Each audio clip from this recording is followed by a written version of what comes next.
There is a tiny electric car that costs about $4,500. It has 4 seats. It wasn't designed to replace a Tesla.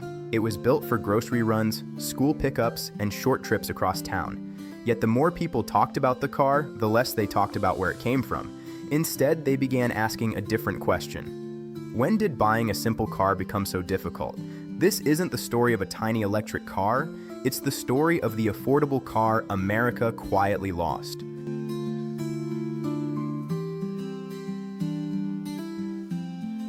The car America. Quietly lost for decades, Americans were told that bigger was better. Bigger trucks, bigger SUVs, more horsepower, more technology, more features. Today, buying a new car often feels less like shopping for transportation and more like shopping for luxury. Large touchscreens have replaced simple dashboards. Seats can heat, cool, and even massage their passengers. Parking systems steer for you. Software updates arrive through the internet. Some vehicles even ask owners to pay monthly subscriptions to unlock features already installed. None of those innovations are bad, but they quietly changed what a basic car costs. Now imagine someone who simply needs to drive a few miles to work, or pick up groceries, visit a doctor, take grandchildren to school.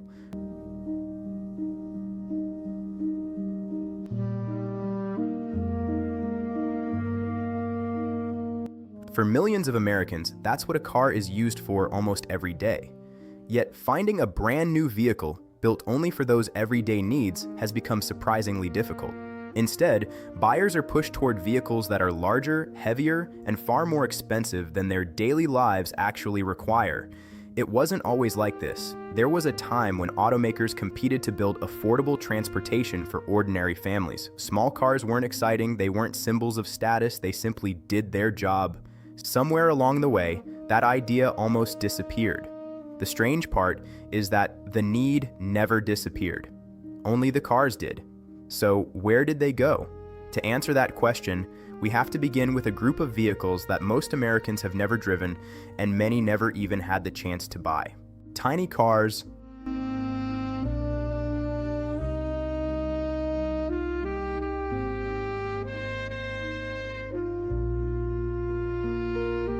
never really disappeared. Most people assume tiny cars are a recent invention created for the electric age. They aren't. More than half a century ago, BMW introduced the Isetta. It looked unusual. People laughed at its tiny size. But it solved a real problem. It gave ordinary people an affordable way to own personal transportation. The idea never completely disappeared. It simply kept returning in different forms. France introduced the Citroën Ami, a tiny urban vehicle designed for short trips instead of long highway journeys.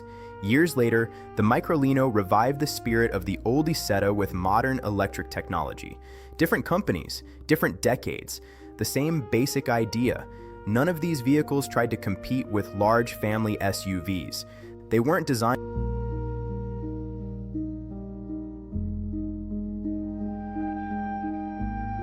for cross-country road trips. They were built around everyday life, driving to work, buying groceries, picking up coffee, running errands across town. The kind of driving millions of people actually do every week. So why didn't tiny cars become a normal part of American streets? Was it because people rejected them, or because the market slowly stopped offering them? That question becomes much harder to ignore when one tiny electric car appears with a price tag so low that it changes the entire conversation. Not because it was the fastest, not because it was the most advanced, but because of one unforgettable number.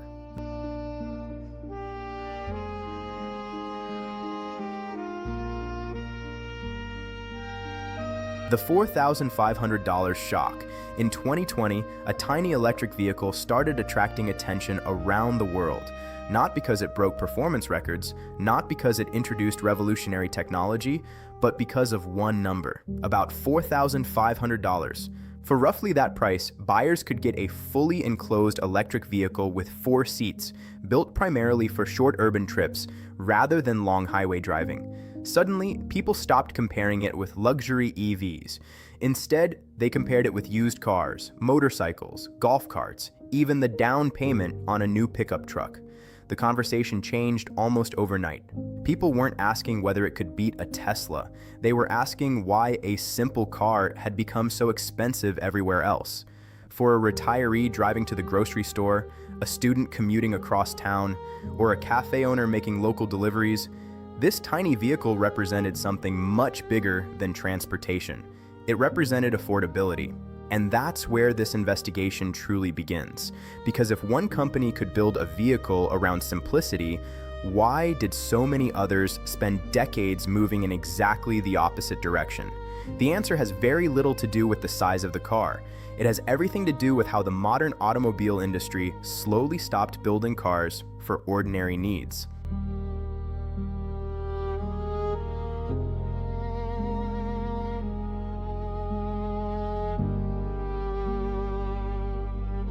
Why simple became expensive. The tiny car raised an uncomfortable question. How could one company build a basic electric vehicle for around $4,500, while similar ideas elsewhere often ended up costing 2, 3, or even 4 times more? The answer isn't a single factory or a single country. It's a system. Modern cars carry far more than engines and batteries.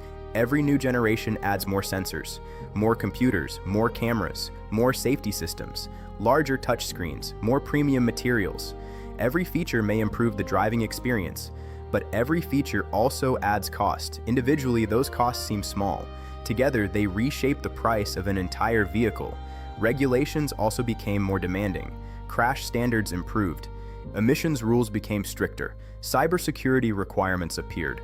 Software became almost as important as mechanical engineering. These changes made cars safer and cleaner, but they also made it increasingly difficult to build a truly inexpensive vehicle, especially one that could still generate a profit. Then another change quietly happened. Automakers discovered they earned far more money selling larger vehicles. A compact car might satisfy a customer's needs, but a larger SUV often generated much higher margins.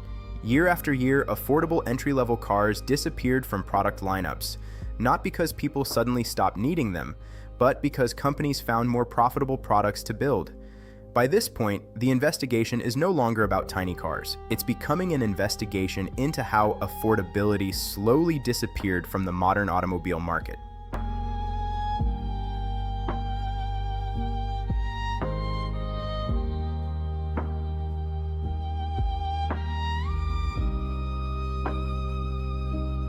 Bigger cars, bigger profits. Walk through almost any dealership today, and one pattern becomes impossible to ignore. The vehicles keep getting bigger. Pickup trucks have become larger than many SUVs from 20 years ago. Family crossovers continue to grow with every redesign. Even compact vehicles are no longer especially compact. Manufacturers often explain these changes by pointing to consumer demand. Many buyers genuinely want more space, more comfort, more capability. That is certainly part of the story, but it isn't the entire story. Larger vehicles usually sell at higher prices. They also tend to generate stronger profits. For a public company responsible to shareholders, that creates a powerful incentive. Meanwhile, buyers looking for the simplest possible transportation face fewer and fewer choices. A retired couple driving only a few miles each day, a college student commuting across town, a delivery worker navigating crowded city streets. None of them necessarily need 3 rows of seats or hundreds of horsepower, yet those are increasingly the products available. The market slowly moved upward. Many everyday buyers simply followed because they had little alternative. This creates an unexpected paradox. Americans are often told they prefer large vehicles. But what if many people simply buy the smallest option that remains available? What if the real question isn't what customers wanted, but what manufacturers decided to keep building? To answer that, we need to examine several tiny vehicles that seem to offer another path, yet almost all of them quietly disappeared.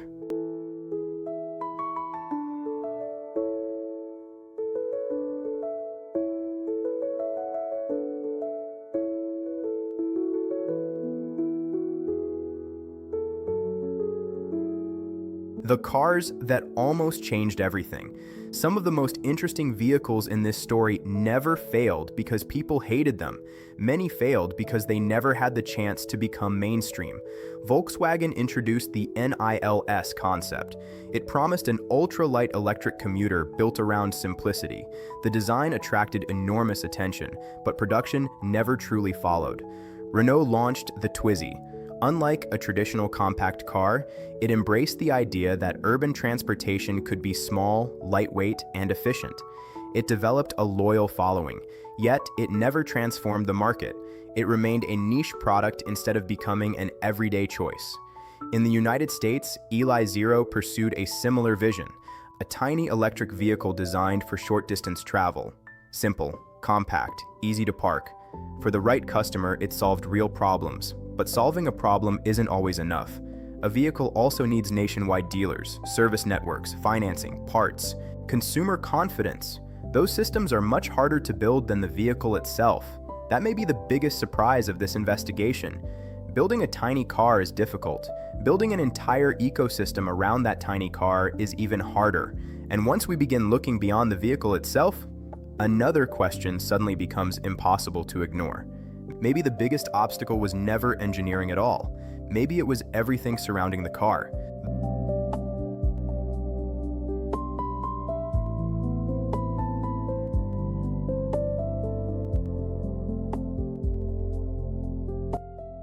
The questions nobody could answer.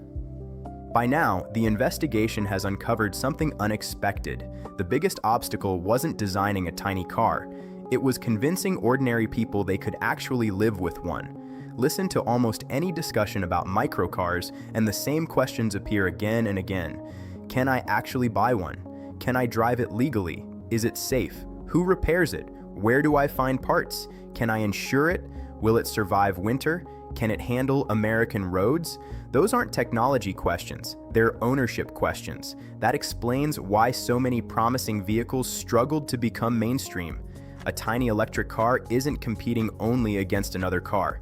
It's competing against an entire transportation system built over decades.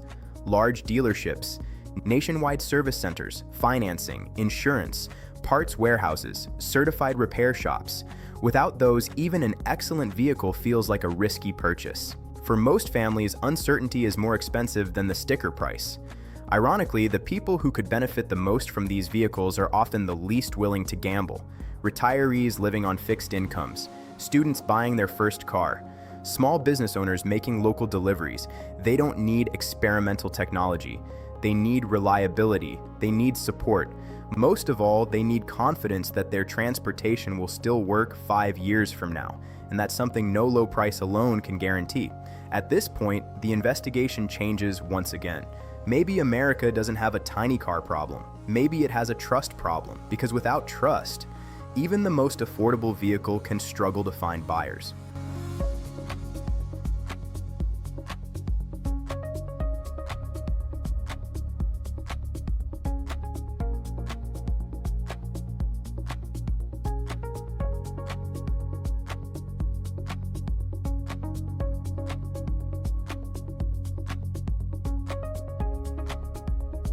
What if America needed two car markets?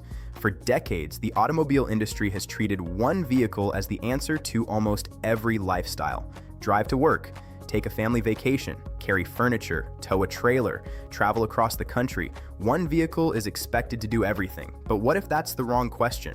What if daily transportation and long-distance transportation shouldn't always be the same vehicle? Millions of Americans drive only a few miles on an average day, going to work, picking up groceries, visiting friends, running errands. Those trips don't necessarily require hundreds of horsepower or a vehicle weighing several tons. In many places around the world, small urban vehicles quietly fill that gap. Not because they're exciting, not because they're luxurious, but because they match the job. They consume less energy, take up less parking space, cost less to operate, and for many owners, that's enough. They aren't replacing full-size pickups or family SUVs. They're solving a completely different problem. Perhaps that's the idea America never fully explored, not replacing large vehicles, adding another choice, a simple, affordable commuter that exists alongside everything else. Because transportation has never been about building one perfect vehicle for everyone. It's about giving different people the right tool for different jobs. And once that possibility enters the conversation, the biggest question of this entire investigation finally comes into focus. If the demand has always existed, why did affordable transportation slowly disappear in the first place?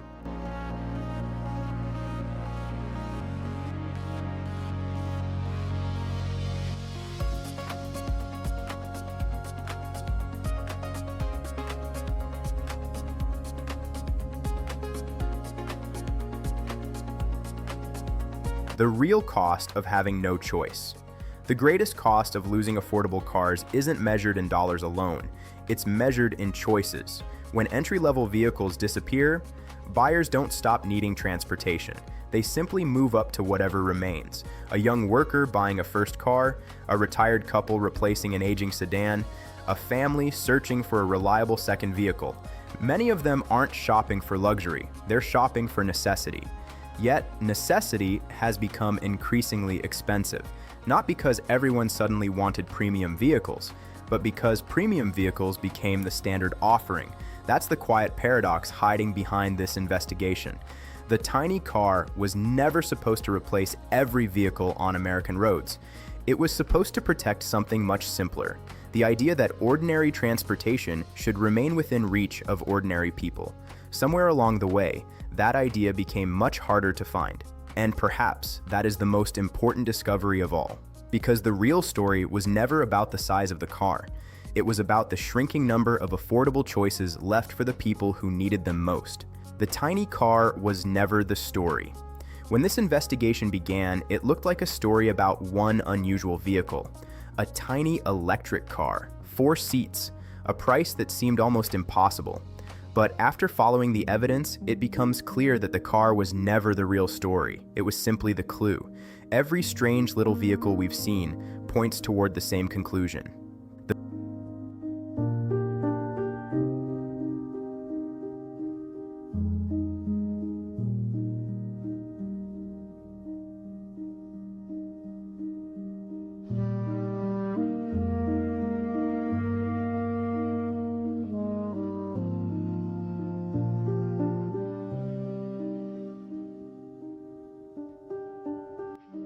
The BMW Isetta proved people would accept a radically different idea if it solved a real problem. The Renault Twizy showed that city transportation didn't have to look like a conventional car. The Citroën Ami proved simplicity could still exist in the modern era. The Wuling Mini EV forced the entire industry to ask why a basic vehicle had become so expensive. Different countries, different decades, different technologies. Yet all of them were trying to answer exactly the same question. How little does a person actually need to move from one place to another? Somewhere along the way, that question quietly disappeared. Cars became more powerful, safer, more comfortable, more connected.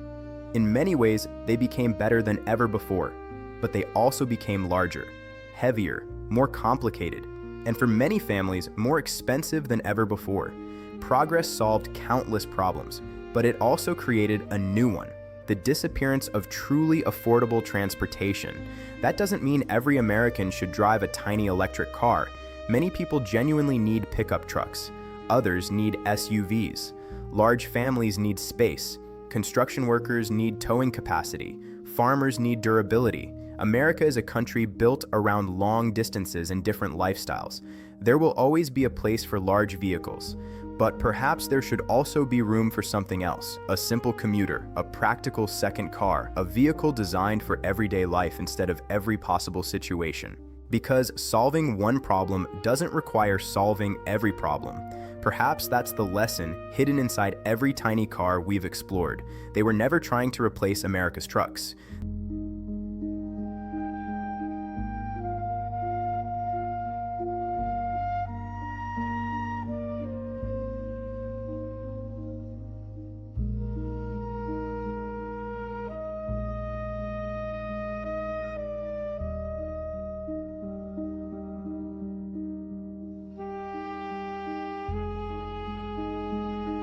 They were trying to replace unnecessary cost. They challenged an assumption that had quietly become normal, that every new vehicle must be bigger, more powerful, and more expensive than the one before it. Maybe that assumption deserves to be questioned, not because small cars are perfect, but because choice matters, and today, affordable choices have become increasingly rare. The smallest vehicles in this investigation revealed one of the biggest questions facing the modern automobile industry. Not who builds the cheapest car, not which country makes the best electric vehicle, but whether ordinary people can still buy ordinary transportation. Because when every solution becomes larger, more complicated, and more expensive, something important disappears. Not innovation, accessibility. The tiny car may never transform America on its own. It may never dominate highways. It may never replace pickup trucks or family SUVs. But it reminds us of something the industry once understood very well. A car doesn't have to impress everyone. Sometimes it only needs to solve one person's everyday problem. And perhaps that's the question worth leaving with. If millions of Americans simply need affordable transportation, who will build it? Because the company that answers that question may not just build the next successful car. It may rebuild something far more valuable. The idea that owning a simple vehicle should still be within reach of ordinary people.